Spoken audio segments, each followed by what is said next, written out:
Hello everyone, I'm your host Veronica Güity and you are watching Open, the only live and interactive program that brings the Bronx and the New York City straight to your TV set. Stay connected to us through social media at BronxNet TV. We begin this morning's show on a somber note.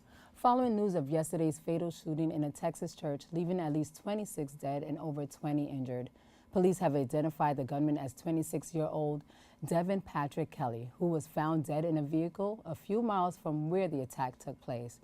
The victims ranged in age from 5 to 72.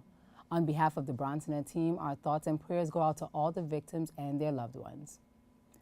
On a local note, we want to encourage you to stay involved in all the conversations and issues impacting our community.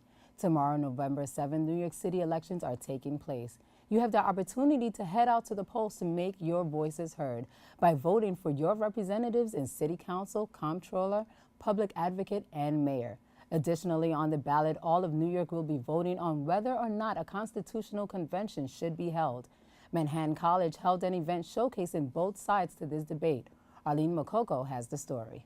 Should New York hold a constitutional convention? So I think that the potential for changing elections, both in terms of money and in terms of making it easier to vote and in terms of making it easier for independents to, having less partisan elections and more nonpartisan elections, that's a really exciting opportunity to me. That was the question up for debate at Manhattan College, where both sides explained the history of the New York State Constitutional Convention and why it's critical that every registered voter turn over their ballot in November and vote yes or no on the following questions. The Constitution in New York State is an additional document besides the U.S. Constitution, so it gives us extra rights and extra protections that the U.S. Constitution does. It was actually started in 1777.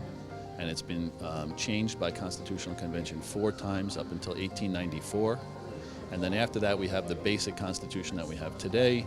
You're going to see 3 propositions. The first one will be the question of a Constitutional Convention, and the other 2 will be 2 other single amendments. One is whether or not we should remove pensions from corrupt politicians, and the other one is whether or not we should have more bike trails and also utility runs through the middle of the Adirondack Park.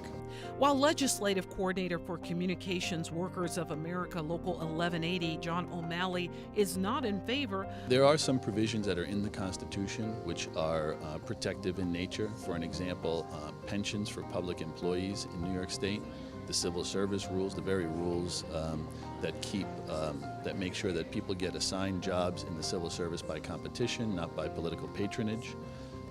All of the rules of due process that are in there.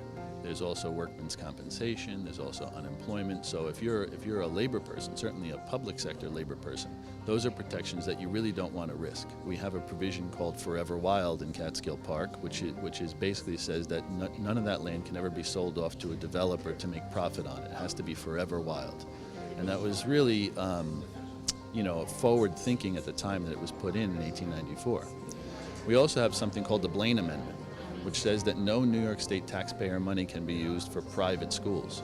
Top labor and employment lawyer Arthur Schwartz, who campaigned for Bernie Sanders and is a district leader in Greenwich Village, is. There'd be a way to put the right to a clean environment in the Constitution. To me, that's a pretty important thing. Guests found the evening informative and valuable, with some left neutral while others clear on how they'll vote. For BronxNet, this is Arlene Makoko. Thank you, Arlene. The polls are open tomorrow, November 7th from 6 a.m. to 9 p.m. And for more information on poll sites, you can visit NYC pollsitelocator.com.